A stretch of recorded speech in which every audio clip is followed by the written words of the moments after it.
Well, you know what time it is, boys and girls. And it's not raining time either. It's time for Butch On Sports. This is Simply Butch here. And as always, thanks for tuning in. I am just bubbling. We had a great weekend of sports that we can talk about on this edition of Butch On Sports. I think we should have at it here. Right away. Right away here. Yeah, we'll do it right now. Right now here, kids. I tell you.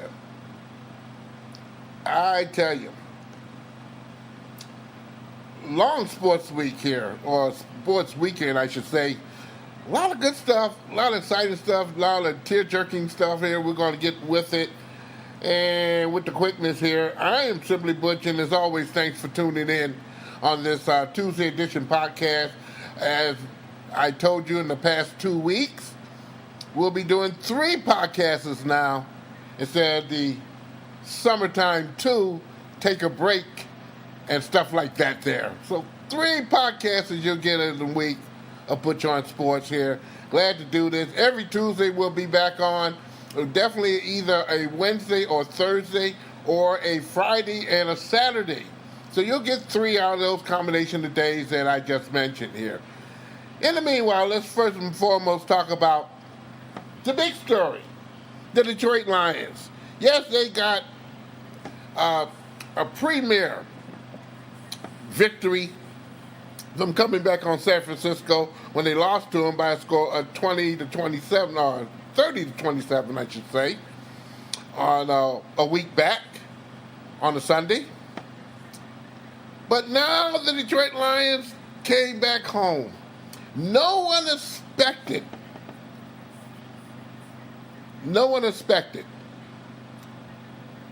the game that the Detroit Lions played. It was an outstanding one. I have said it for weeks and weeks and weeks. I'm going to repeat it again, and it all folded true. When the Lions are able to run the ball, they will have some success in the passing game. They will keep Matthew Stafford off the ground. And most importantly, he wanted to throw it 1,000,000 times. They'll play the receivers and the rest of the team honestly. That means the front end line, pushing people, beating them up, is a lot easier than standing back and trying to retreat and protect the quarterback for the pass. You wear out people that way, and you have a lot more fun. For the defensive line, same thing. Very good job by the defensive line there, holding the run.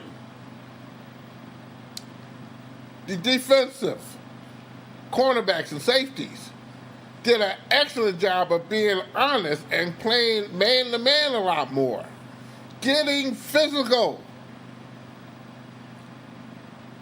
Gronkowski didn't have a chance against the Detroit Lions safeties and cornerbacks as they smothered that guy all night long. He was not, I repeat, he was not a threat. Nor did New England's passing attack. Tom Brady had a long time to think about that. He did. He did indeed. But the New England Patriots at Ford Field got socked. Scoring plays in the game, Matthew Stafford drove down the field, only for Matt Prater to kick a 38-yard field goal with 5:55 left in the first quarter. Lions lead 3-0. Second quarter, Matthew Stafford threw a 4-yard pass to Kenny Galladay with 14:12 remaining in the second period or quarter. Yes, and Matt Prater also converted an extra point, giving that sparkling 10-something lead. Matt Prater again kicks a 25-yard field goal, 13-3, with 4:58 remaining. Third quarter, Matthew Stafford threw a 33-yard pass to Marvin Jones. This is after New England marched down there and made it tight at 13-10. Now the score is 20-10. Detroit Lions leading with 3:45 remaining in the third quarter. Fourth quarter, Matt Prater launched a 32-yard field goal with 12:44 remaining to extend the Lion lead to 23-10. And the fourth quarter, Matt Prater capped off the scoring with a 30-yard field goal with 1:56 to play in the game, giving the Detroit Lions a 26-10 lead. And by the way, New England had no timeouts. The Lions secured their first win on NBC's Sunday Night Football program, snapping an 0-6 record. Whoopee! How about getting some doggone interview? Let's hear from Tom Brady first and foremost here. Or can we?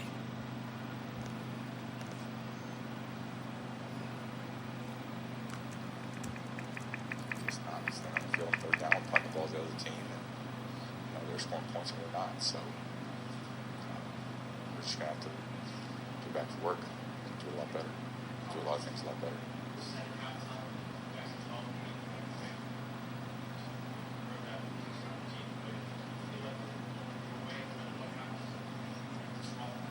Yeah, that was a good play we made there, and it got us back in the game.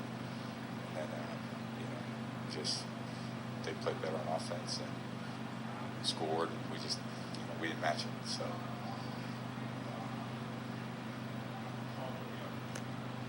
That was Tom Brady of the New England Patriots.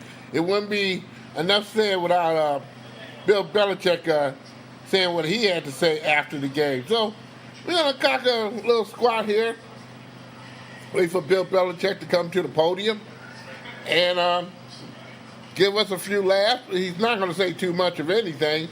However, that's Bill Belichick's way of letting you know he respects you here. And without further ado, maybe it's Bill Belichick at the podium, just coming up here right now. Bill Belichick.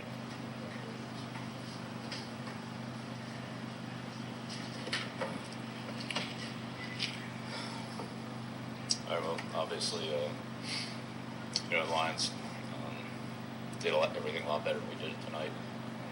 So give them credit. They played well, coached well. We just didn't do anything wrong to give ourselves a chance to win. Similar to the situation last week. Get behind early, play from behind. Just weren't able to make it up. So just going to have to work our way out of it. Obviously, we've got a lot of work to do. So there's no shortcut, no easy way. Just got to do a better job. Oh, well. Bill Belichick was kind of low-keyed on that. Vocals and everything, and hopefully you got to hear a little Bill Belichick, if you could hear. I can hardly hear the guy here. But Matt Patricia had some things to say after the game as well. It's a wonder, did he say anything loud enough where we could hear it? So I'm going to go ahead on and then kind of punch this on up here on the old computer here and see if we can get a little on Matt Patricia to give us his fellow bets here on what happened in the game against the New England Patriots here. He should be coming up to the podium like any minute now here, any second. It shouldn't be long. Okay, all right. Well, obviously it was good to get the win and put ourselves in a position where we can play 60 minutes tonight. We're really proud of the players. I think they did a great job tonight. Give them all the credit for going out and trying to execute the plan and to go for a hard, tough football game against a great football team, the Patriots. I think the guys really understood that they had to, do a lot better here all the way around. And I think it started with a week of practice. I think we had a good week of practice. I think the guys dove into it right from the start and really tried to do everything they could to the game plan on our opponent and go from there. So just real proud of them. I think they did a great job. Give all the credit to the players. They're the ones that did it out in the field. But understand that's a really good football team that just played right there. Those guys are outstanding players, coached at the highest levels. Matt Patricia, I can hardly hear him either here. Well, Taylor Decker, I know I can hear. Stack, one good play on top of it. It's good when you do it yourself, huh? Taylor Decker. Maintains itself, so you don't get behind the chains. And, we came out here, wanting to run the football. And we just had to go out there and execute tonight. And, it paid a lot of dividends for us. And hopefully we can make improvements and build on that moving forward. What does it mean to get 100 yards, to break that streak, that's a pride thing, especially for the offensive line. Right? Yeah, I mean, we have, talented guys all over the field, and, if we block them up front, they're going to get to the second level and make guys miss. So, that's huge for us, and just more than anything, the flow of the game, to be able to, stack, a good first down play on a good second down play, and then, we're either another first down or third and manageable. It was, oops. But, no, it was super positive for us, and hopefully something we can build on moving forward. How much did it help you get into a rhythm, those first 2, 3 and outs the defense got for you for an offensive lineman? It's just when you're starting to run and you start to get those big plays, when you get right back on the field, it helps you stay in that rhythm. Yeah, I mean, it was just a huge team game overall, and we knew that coming into this game. Even if we got up early, it was going to be a 60-minute game. So we knew we were going to have to play the full 60 minutes as a whole team. Offense, defense, special teams, we're all going to have to do our part. And the defense did a good job of getting off to a good start. What does it mean to get this first win and the way things have gone the first 2 games, to come in and beat this team at home?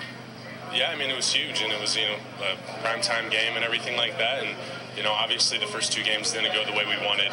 And we know that we were a better football team than those performances that we put on. And, we had to come out here and execute in all phases of the game, offense, defense, special teams, and we were able to do that. And, again, I really think it's something we're going to be able to build on moving forward. Nobody could accuse you of tipping plays this time. What was that? Nobody could accuse you of tipping anything this game. Yeah, I guess so. just given what we saw. That was Taylor Decker of the Detroit Lions. I kind of apologize for Matt Patricia and Bill Belichick, and also Tom Brady's vocals was not high at all. I can hardly hear myself in the studio. So what we will do next time is make sure all those particular sounds that get sent on in get doctored up so you can hear them here. My apologies, ladies and gentlemen, boys and girls. Well, you get what you can here. It's nothing like doing it yourself. That's the Decker one I did myself. The Lions are 1-2. They'll visit AT&T Stadium for the 4th time since opening up in 2009 to face the Dallas Cowboys, who also have a 1-2 record. Dallas lead the all-time series between the two clubs of 11-3. Cowboys won the most recent meeting in 2016 in December, right after Christmas Day. It was on Christmas Eve. The Cowboys jumped on the Detroit Lions, and they beat them 42-21 in Texasville. Yes, indeed. Let's move on here, boys and girls. Here, Detroit Red Wings assigned Joe Veleno to the Drummondville Voyageurs of the Quebec Major Junior Hockey League. That was a big surprise because many thought this young man would have an excellent opportunity to make the roster.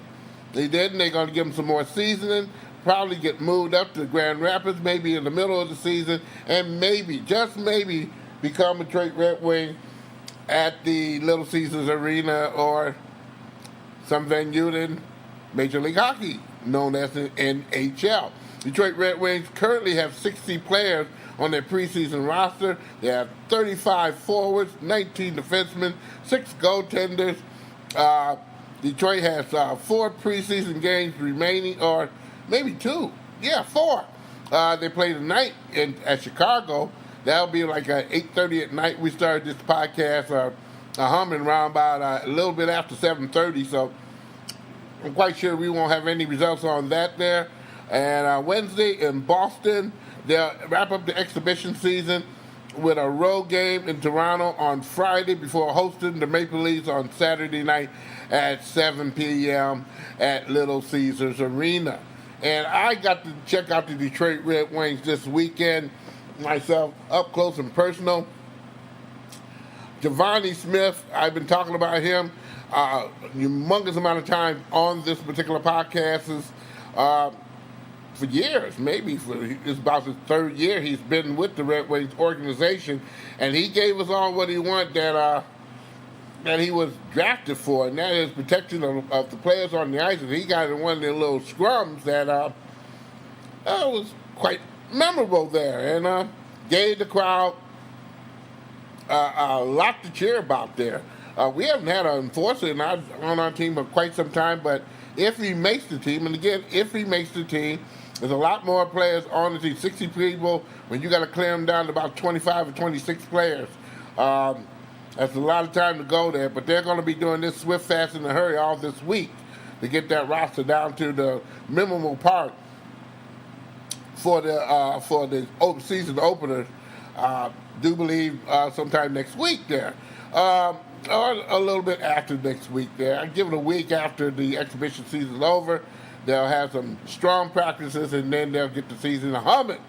Detroit Pistons announced today their training team roster that I'm going to announce to you right now here. Guard Bruce Brown, a rookie from Miami. Reggie Bullock, okay, he's a fifth-year guy. He's from North Carolina. He's a forward. He's on the roster right now. Who knows who it will be? Jose Calderon from Spain, 13th year in the NBA. He's a guard. Andre Drummond, of course, you know he'll make the team. This is his 6th year from Connecticut. Henry Ellison, his 2nd year from Marquette. He's supposed to make a fine example. I'm quite sure he's going to make the team this year here. Keenan Ellis of Texas Tech, a rookie. Look out for him. He seemed to be someone you got to look out for. Langston Galloway from St. Joseph. This is his 4th year. He's another one, a guard. You got to look out for him, especially with Reggie Jackson coming in, not playing ball all summer long there. See if he can stay healthy here. Blake Griffin, of course, will be out there, 8th year from Oklahoma. Johnny Hamilton. Yes, Johnny Hamilton is a 7-foot from Texas, Arlington, Trinidad and Tobago, and he's a rookie. Hey, let's watch out for him, boys and girls here. Reggie Hearns, a first-year guy here from Northwestern.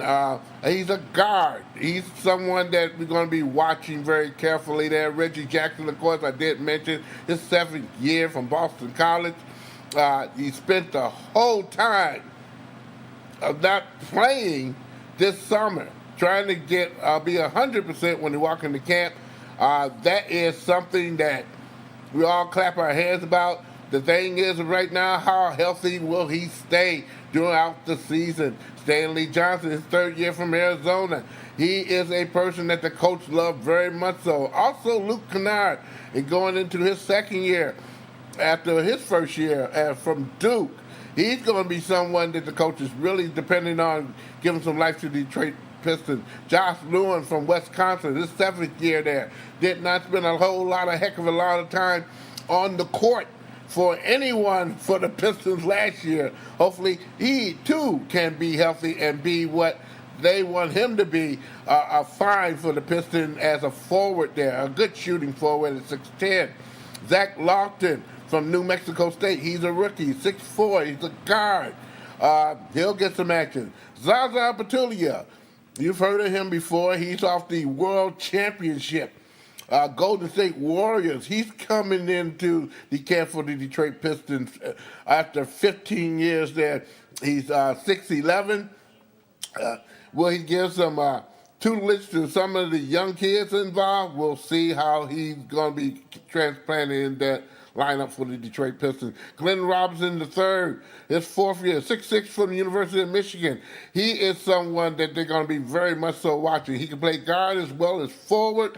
He's going to be a fine if he can get it all together there. Hopefully he will. Ish Smith is going to be watched very carefully. A lot of people don't think Ish Smith is going to make the lineup this year or make the cut this year, but we'll see how that goes. Ish Smith, his 8th year from Wake Forest. Kerry Johnson from Creighton. He's a rookie, 6'3", a guard. Okay, he should make some dividends for the Pistons there. And again, I'm quite sure he's going to go to Grand Rapids to do a whole heck of a lot of playing and get some coaching experience. Wayne Casey is the coach. Assistant coaches are Sidney Lowe, Sean Sweeney, and Mika Nora from Indiana, Loyola Marymount there. The assistant coaches, director of player personnel, assistant of player personnel, and he should be somewhat a fine for the Detroit Pistons this year as well. Detroit Pistons, I just talked about them. We'll get enough of them pretty soon there. They'll start all their goodies this upcoming weekend with their exhibition season going on as such here. Weekend I just mentioned was a whole heck of a lot of surprises there. If you didn't see some golf action there, you did see the comeback trail of Tiger Woods finally meets fruition as he's the winner of the PGA Tour and finally got it done in Atlanta there. I mean, the crowd that just followed him around in that 18th hole is a memorable one. I think a lot of us had tears in our eyes here, and he probably tried to fight a whole heck of a lot of tears from coming out of his eyes there. That was a memorable sight indeed. Again, Tiger Woods win the tournament.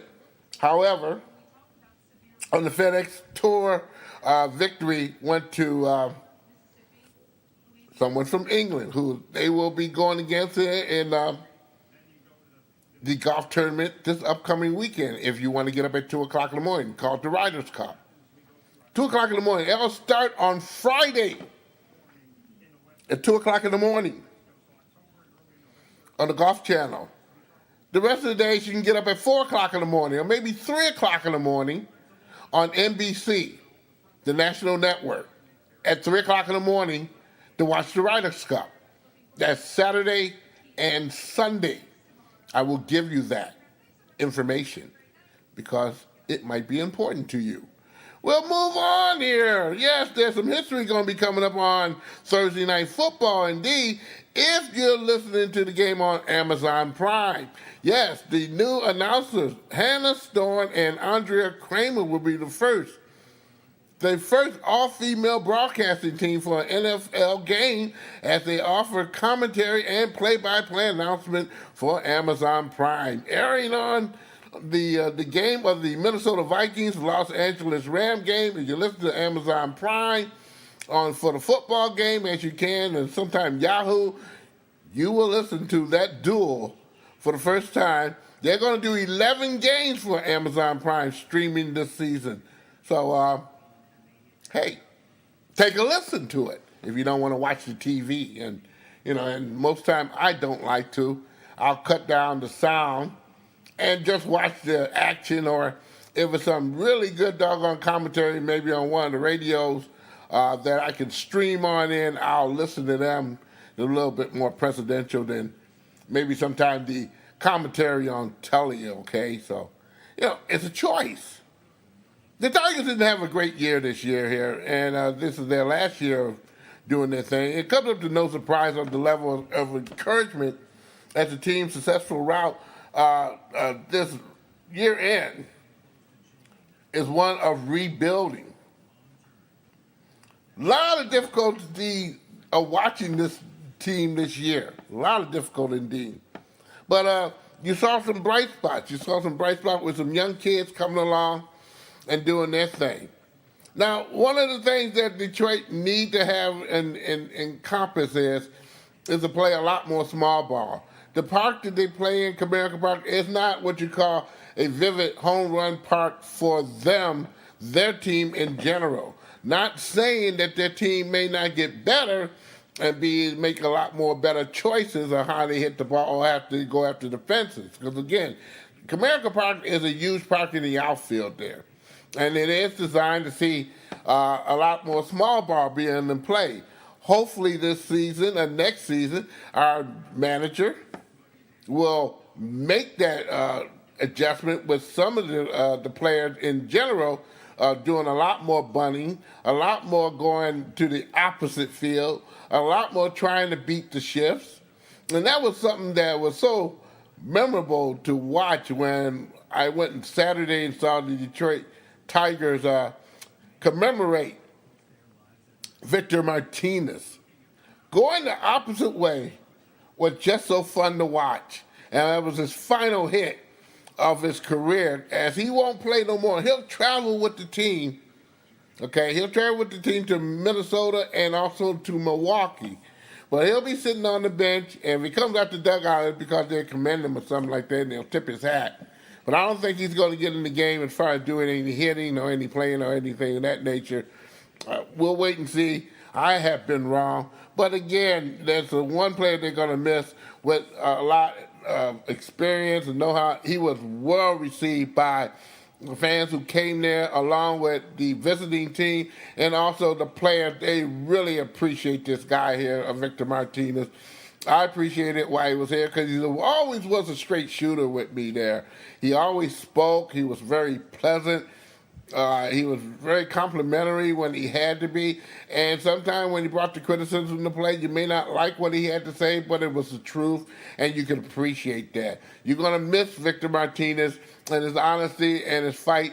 He fought a long, hard battle last year there when he had heart ailment problems, got himself together, and played an entire whole season. And that is something I tip my hat off to. You can't get players of these young kids these days to do that in general at any time playing any kind of ball.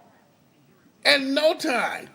And I don't know why, but that's why I like Dwayne Casey's attitude on getting those kids, and also maybe Matt Patricia, who's been somewhat criticized of the long practices. And if they do any good for the team being together and aware and more sharper during a game, I'm all for it. Hey, we used to go through all that stuff when we were kids in high school and pee-wee football and hockey and whatnot, those long 2-hour practices. There was no hour or 15 minutes. You grind. And I like to see the players grind. Some of the expectations that we got to look at for the Detroit Tigers, getting back to them, they only scored 106 runs to this point. That's 26 of all of Major League Baseball. 242 batting average. That's 22nd in Major League Baseball. That's not good indeed. Detroit ranked in the bottom 10 of most of the batting metrics. However, their 133 home runs was 28. And that really stands out for the team in the final weeks of the year there. Detroit needs to, if they're going to invest any money, or look at their current roster of kids they have, and look at who is very capable of hitting at least 25 to 30 home runs a year. That will be something that the team really need to scout and invest on pretty doggone seriously there. And also, like I said, being able to adapt from the long ball hitting, which they've not been too successful on, to playing some small ball, stealing bases, hitting the opposite end of the field, going against the shifts, a whole heck of a lot, I can say, in regards to the Detroit Tigers that they need to do in order to be a lot better. Yes, indeedy. Hey, I think that does us a full half an hour of Butch On Sports. What a deal here, huh? Let's give you some tidbits of what we're looking about. The Tigers are playing tonight. They're playing in Minnesota. They're just getting started. Also, the Red Wings are playing in Chicago. They won't get started around by 8:30 in the evening. We may talk about those particulars on Thursday.